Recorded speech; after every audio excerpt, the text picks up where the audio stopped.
అసలే అది చలికాలం. ఐస్ క్రీం పార్లర్లో కావ్య ఐస్ క్రీం తింటుంటే అనామిక తినకుండా దిగులుగా ఉంటుంది. కావ్య చూసి, అనామిక, ముందు ఐస్ క్రీం తిను, బ్రెయిన్ కూల్ అవుతుంది. ఆ తర్వాత మళ్ళీ ఆలోచించొచ్చు. నా పరిస్థితి నీకు వేళాకోళంగా ఉంది కదూ. కాకపోతే మరేంటే, ఎప్పటినుంచో ఎదురు చూస్తున్నా నీకిష్టమైన ఆర్మీ జాబ్ వచ్చింది. సంతోషంగా ఎగిరి గంతేయాలి కానీ ఇలా డల్గా ఉంటారా చెప్పు? ఎగిరి గంతేయడానికి ఇంట్లో వాళ్ళు ఒప్పుకొని నన్ను సంతోషంగా ఆర్మీకి పంపడం లేదే.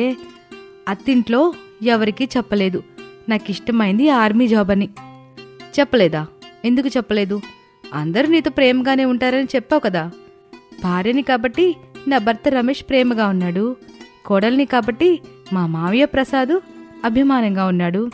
లక్షల జీతం వస్తుంది కాబట్టి మా అత్తయ్య శారద ఇష్టపడుతుంది, అంతే అని అనామిక ఫీల్ అవుతూ చెబుతుంటే కావ్య మాత్రం తన ఐస్ క్రీం తినటం అయ్యాక అనామిక దగ్గర ఉన్న ఐస్ క్రీం కూడా తీసుకుని తింటూ ఉంటుంది. అది చూసిన అనామికకి కోపమొస్తుంది. ఏమే, అన్ని ఐస్ క్రీంలు తినేసి బిల్లు కట్టి వెళ్ళు అని చెప్పి లేచి నిలబడుతుంది కోపంగా. అది చూసి కావ్య ఐస్ క్రీం తినటం ఆపేస్తుంది.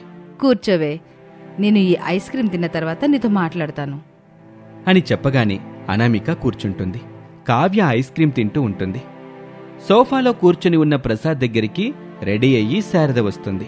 నేను రెడీ, ఇక వెళ్దామా? ఎక్కడికో ఇంకా చెప్పలేదు శారదా నువ్వు. కారు షోరూమ్ దగ్గరికండి. కారు షోరూమ్ దగ్గరికా? ఇప్పుడు మనకి కారెందుకు శారదా? ఉండాలండి, మన బంధువులందరికీ ఉంది, మనకు మాత్రం లేదు. ఇప్పుడెళ్ళి మనం తీసుకుంటే ఈ రోజు నుంచి మనకు కూడా కారుంటుంది, రిచ్ లుక్ వస్తుంది. అయినా ఇప్పుడు మన దగ్గర అంత డబ్బు లేదు కదా శారదా. అందుకే కదండి కార్ని ఈఎంఐలో తీసుకుంటున్నాను. తీసుకుంటావు సరే, ఆ ఈఎంఐ ఎవరు కడతారు శారదా?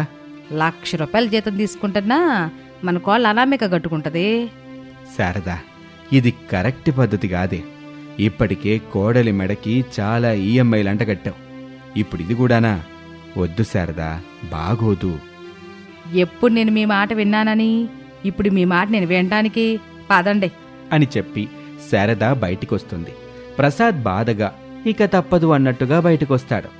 అక్కడ ఐస్ క్రీం పార్లర్లో కూర్చున్న అనామిక దగ్గరికి రమేష్ వస్తాడు. వాళ్లతో పాటు కూర్చుంటాడు. ఏంటనామిక, ఏదో అర్జెంటుగా మాట్లాడే పనుందని ఇక్కడికి రమ్మన్నావు?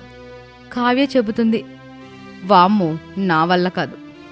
అయితే నేనే చెప్తాను అని రమేష్ అనగానే కావ్య అనామిక ఆశ్చర్యంగా ఒకరిని ఒకరు చూసుకుంటారు.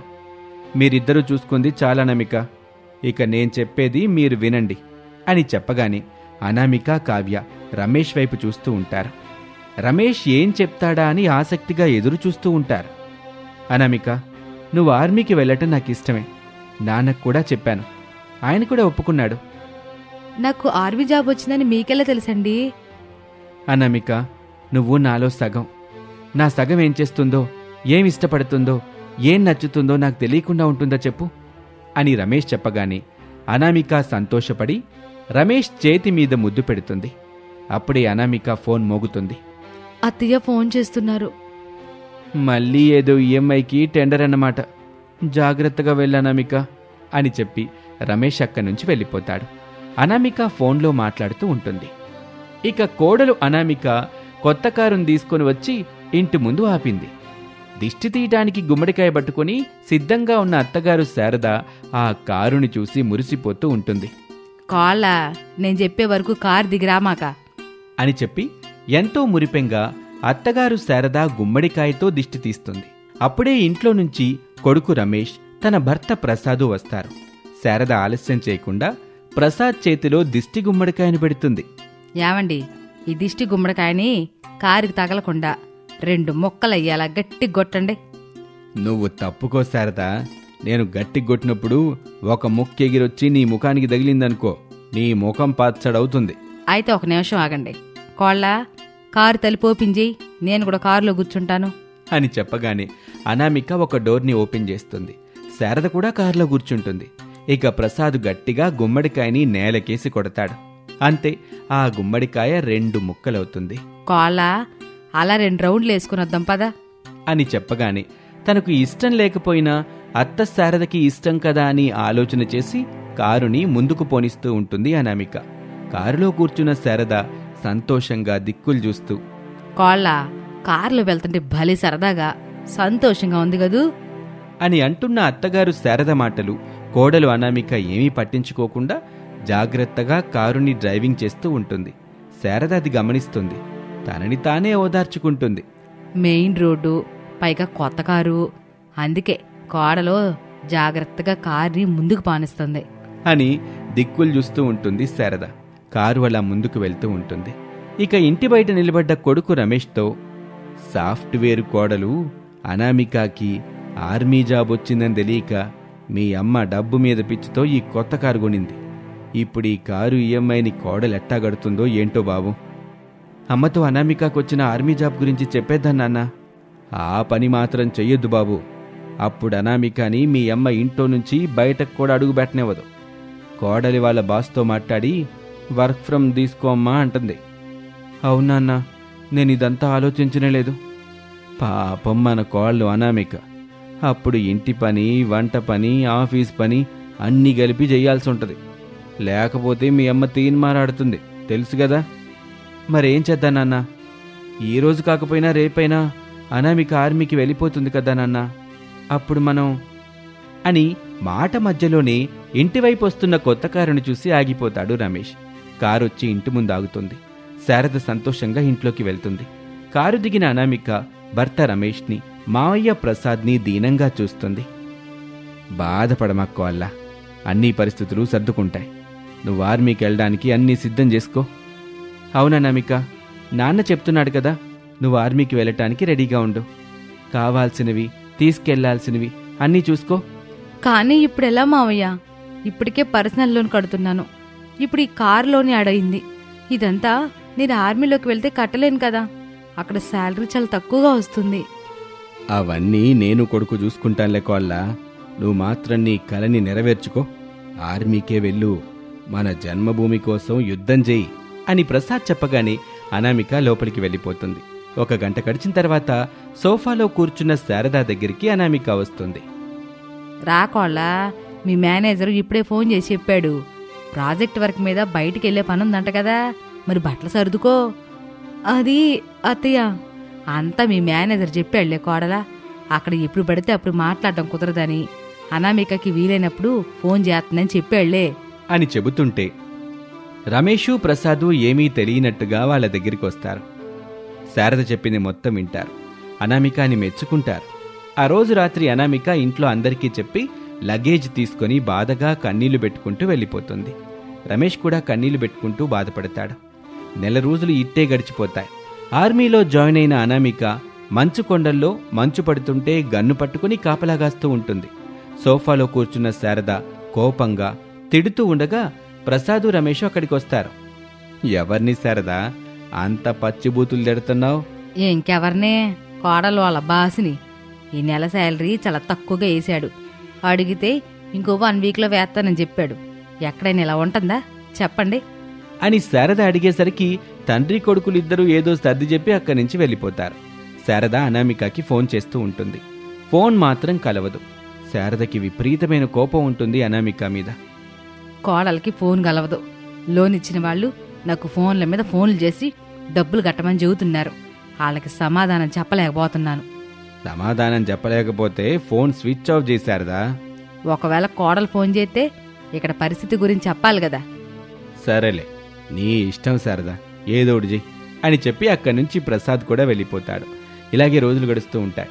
ఒక రోజున అనామిక ఫోన్ చేస్తుంది.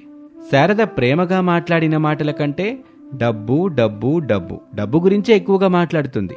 అనామికను తిడుతుంది. అనామిక కన్నీళ్లు పెట్టుకుంటూ ఫోన్ పెట్టేస్తుంది.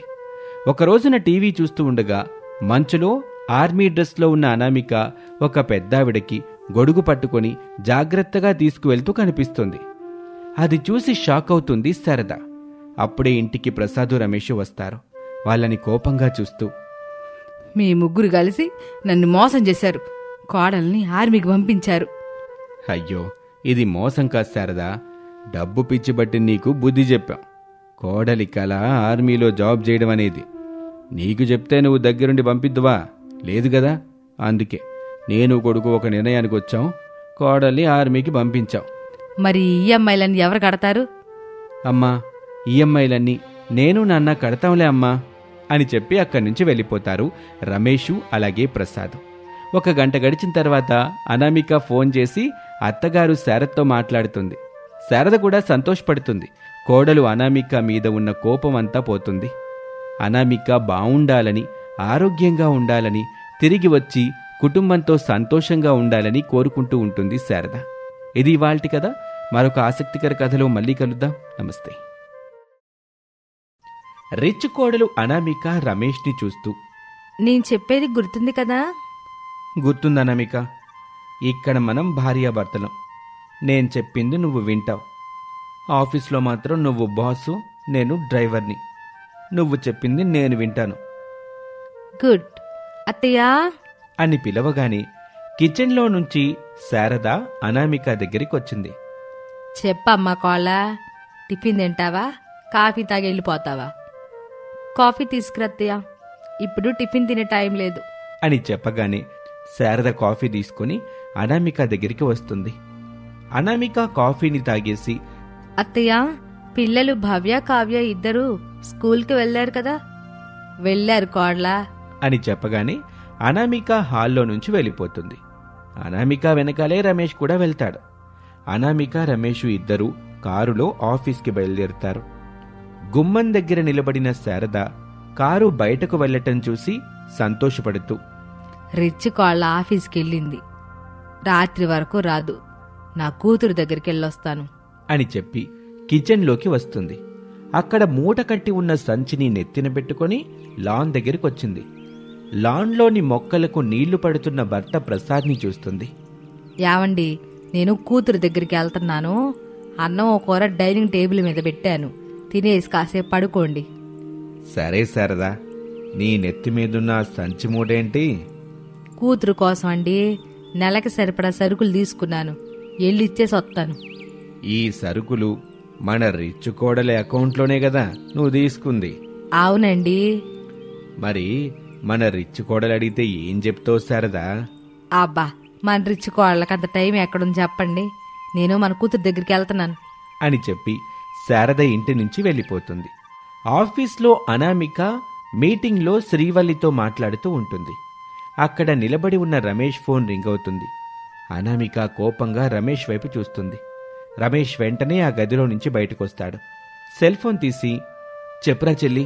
కూలిపోవటానికి సిద్ధంగా ఉన్న ఇంట్లో బాధగా కావేరి మాట్లాడుతూ, అన్నా, ఈ నెల కిరాణా సరుకులు ఇంకా రాలేదు, అమ్మ ఇంటి దగ్గర లేదా? ఉందమ్మా, నేను అమ్మకి చెప్తానులే అని ఫోన్ పెట్టేసి పక్కకి చూస్తాడు. పక్కనే రిచ్ అనామిక కనబడుతుంది. మీటింగ్ అయిపోయిందా మేడం? ఇక ఇంటికి వెళ్దామా? వెళ్దాం.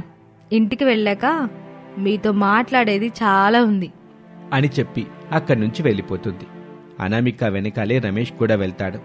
శారద తన కూతురు కావేరి ఇంటికి వెళ్తుంది. శారద నెత్తిమీదున్న సంచి మూటని తీసుకుంటుంది కావేరి. బాధగా ఇలా అంటుంది, అమ్మా, మేమిక్కడ ఉండలేకపోతున్నాం, ఆయనకి ఎలాగో పనిలేదు. కావేరి, నువ్వొక విషయం మర్చిపోతున్నావు తల్లి. నేను, మీ నాన్న, మీ అన్న రమేషు, డబ్బున్న మీ వదిన అనామిక ఇంట్లో ఉంటున్నాం. మీ అన్న ఇలరేకం పోయాడు కదా, ఇక మిమ్మల్ని తీసుకెళ్ళి ఎక్కడ పెట్టుకోవాలి తల్లి? వదినతో నువ్వు మాట్లాడమ్మా. వదినికి నా పరిస్థితి గురించి చెప్తే వదిన నాకు సహాయం చేస్తుంది. సరే తల్లి, మీ వదిన మంచిగా ఉన్నప్పుడు చూసి నీ విషయం గురించి చెబుతానులే. 4 రోజులకి సరిపడా సరుకులు తీసుకొచ్చాను, ఏదో విధంగా సర్దుకోండమ్మా. ఇక నేను వెళ్తాను. సరేనమ్మా, వదినకైతే మర్చిపోకుండా గుర్తు చేయి. సరే తల్లి అని చెప్పి శారద తిరిగి అక్కడి నుంచి బయలుదేరుతుంది. ఇక రిచ్ ఇంట్లో సోఫాలో అనామిక కూర్చొని ఉంటుంది. రమేషు, ప్రసాద్ ఇద్దరూ సైలెంట్గా నిలబడి ఉంటారు. అప్పుడే శారద ఇంటికొచ్చి నిలబడి ఉన్న ప్రసాదు రమేష్లని చూసి, కోడల ఆఫీస్ నుండి వచ్చినట్టుంది అనొచ్చి శారద కూడా వాళ్ళతో పాటు నిలబడుతుంది. వచ్చారా అత్తయ్య? కావలసిన సరుకులు తీసుకెళ్లి కావేరికిచ్చేసి వచ్చారా అని అనామిక అడగగానే శారద ఆశ్చర్యంగా చూస్తుంది. నేను ఎప్పటినుంచో ఇదంతా గమనిస్తున్నాను, కానీ అడగడానికి వీలు కుదరడం లేదు. ఈరోజు గుర్తుకొచ్చింది. చెప్పండి అత్తయ్య అని అనామిక అడగగానే శారద కన్నీళ్లు పెట్టుకుంటూ కావేరి గురించి, తాను పడుతున్న కష్టం గురించి పూర్తిగా చెప్తుంది. ఆ బాధ విని రమేషు, ప్రసాదులతో పాటు అనామిక కూడా కన్నీళ్లు పెట్టుకుంటుంది. పదండి అత్తయ్య, వెళ్ళి కావేరి వాళ్ళని తీసుకొద్దాం అని చెప్పగానే ఆ ఇంట్లో అందరూ సంతోషపడతారు. అనామిక కారులో శారదను తీసుకుని కావేరి ఇంటికి వెళ్తుంది. అక్కడ కావేరి భర్త మదన్ కావేరిని కొడుతూ ఉంటాడు. కావేరి ఏడుస్తూ ఉంటుంది. అనామిక మదన్ని అడ్డుకుంటుంది. నా ఆడపడుచుని కొడతావా? ఇప్పుడే నిన్ను పోలీసులకు పట్టిస్తాను అని అనగానే కావేరి, మదన్ ఇద్దరూ భయపడుతూ దండం పెడతారు. వద్దు కోళ్ళ, ఎలాగో మనం మన ఇంటికి తీసుకెళ్తున్నాం కదా, అక్కడ బుద్ధిగా ఉండకపోతే అప్పుడు నువ్వు చెప్పినట్టు చేద్దాం అని చెప్పి శారద కూతురు కావేరిని, అల్లుడు మదన్ని తీసుకుని కారు దగ్గరికొస్తుంది. అందరూ ఆ కారుకి కూర్చుంటారు. అనామిక కారుని డ్రైవింగ్ చేస్తూ ఉంటుంది. ఇక ఇంటి దగ్గర ప్రసాదు, రమేషు ఇద్దరూ వీళ్ల కోసం ఎదురు చూస్తూ ఉంటారు. కారు వచ్చి ఇంటి ముందు ఆగుతుంది. కాసేపటికి అందరూ కారు దిగి ఇంట్లోకి వెళ్తారు. రిచ్ అనామిక పగలంతా ఆఫీస్లో వర్క్ చేసుకుంటూ రాత్రి వేళ భర్త రమేష్తో, పిల్లలతో ఆడుకుంటూ సంతోషంగా ఉంటుంది. అలాగే కావేరి, మదన్ ఆ ఇంట్లో చేస్తున్న దుబారా ఖర్చుల గురించి పెద్దగా ఆలోచించదు. అనామిక ఇంటికొచ్చాక కావేరి వేషం, మాట రెండూ మారిపోయాయి. ఇప్పుడు కావేరి ఖరీదైన చీరలు కడుతుంది, మెరుస్తున్న నగలు వేసుకుంటుంది. మదన్ అయితే ఏకంగా కారులో షికార్లు చేస్తూ ఉన్నాడు. శారద ఇవన్నీ గమనించి ఒకరోజు కావేరిని మందలిస్తుంది. తప్పు తల్లి, వదిన తలదాచుకోవడానికి జాలిపడి ఆశ్రయం ఇచ్చింది. అది అదునుగా తీసుకొని ఇలా ఖర్చు పెట్టి చీరలో నగలు తీసుకోకూడదు అని అనగాని కావేరికి విపరీతమైన కోపం వస్తుంది. నీకేం తెలీదు, నువ్వు ఊరుకో. నువ్విక్కడ అత్తయ్య రూపంలో ఉన్న పని మనిషివి, అలాగే ఉండు. ఉచిత సలహాలు ఇవ్వకో అని కావేరి కోపగించుకొని తన రూంలోకి వెళ్ళిపోతుంది. గడిచిన కొద్ది రోజుల్లోనే కూతురుని, అల్లుణ్ణి ఇంటికి తీసుకొచ్చి తప్పు చేశారని శారదకి అర్థమైంది. ఇదంతా కోడలు అనామికకి చెప్పాలని తన దగ్గరికి వెళ్తుంది శారద. జరుగుతున్న విషయం గురించి చెప్తుంది. అత్తయ్య, నేను మొత్తం గమనిస్తూ ఉన్నాను. సమయం వచ్చినప్పుడు మాట్లాడతాను, మీరు పిల్లల్ని చూసుకోండి అని చెప్పగానే శారద వెళ్ళిపోతుంది. కావేరి తన గదిలో, మా అమ్మ వాళ్ళకం చూస్తుంటే మన గురించి మా వదినికి చెప్పేలా ఉంది. వదిన మనల్ని ఇంట్లో నుంచి పంపించకముందే మోసం చేసి ఆస్తి మొత్తం రాయించుకోవాలి. మీ అమ్మా నాన్న, అన్నయ్య ఉన్నప్పుడు వీలు కాదు కావేరి.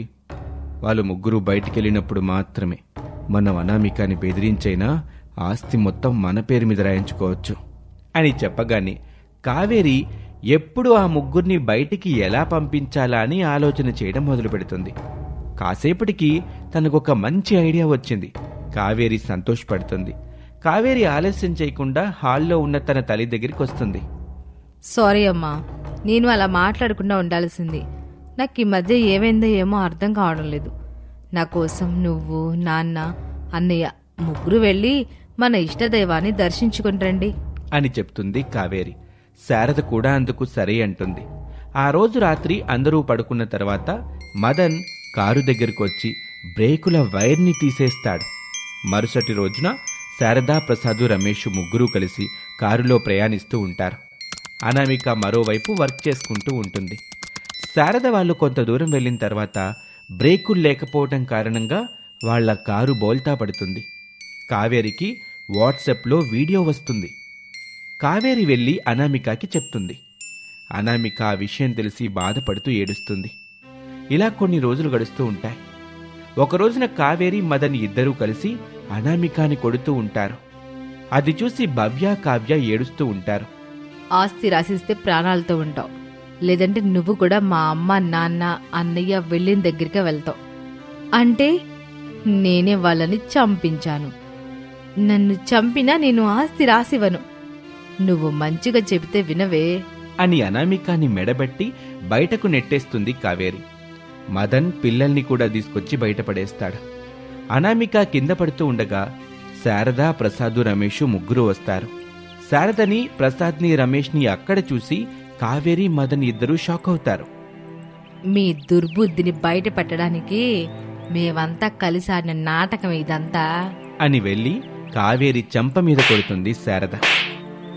ఆశ్రయం ఇచ్చిన ఇంటికే కన్నం పెట్టాలని చూస్తారా? నిన్ను నా కూతురు అని చెప్పుకోవడానికి నాకెంతో బాధగా ఉంది. తప్పు చేశావు కావేరి. ఖరీదైన చీరలు నగలు కొనుక్కోవడం తప్పు కాదు. పిల్లల్ని మంచి స్కూల్లో చదివించడము తప్పు కాదు. ఇవన్నీ నాకు తెలియకుండా చేస్తున్నానని అనుకున్నావు, కానీ నాకంతా తెలుసు. నాకు మాత్రం ఎవరున్నారు చెప్పు? మీరే కదా. ఆస్తి కొంత భాగం మీకు రాశాను. ఆ కాగితాలు ఇస్తాను, వెళ్ళి హాయిగా బ్రతకండి అని చెప్పి ఆస్తి కాగితాలు తీసుకొచ్చి ఇస్తుంది అనామిక. మన్నించమని దండం పెట్టి కావేరి మదన్ అక్కడి నుంచి వెళ్ళిపోతారు. అనామిక అటు ఆఫీస్ వర్క్, ఇటు తన కాపురాన్ని చూసుకుంటూ సంతోషంగా జీవిస్తూ ఉంటుంది. ఇది ఇవాల్టి కథ, అమాయకపు డబ్బున్న కోడలు. మరొక ఆసక్తికర కథలో మళ్ళీ కలుద్దాం. మా ఛానల్ని సబ్స్క్రైబ్ చేసుకోండి. Thank you for watching.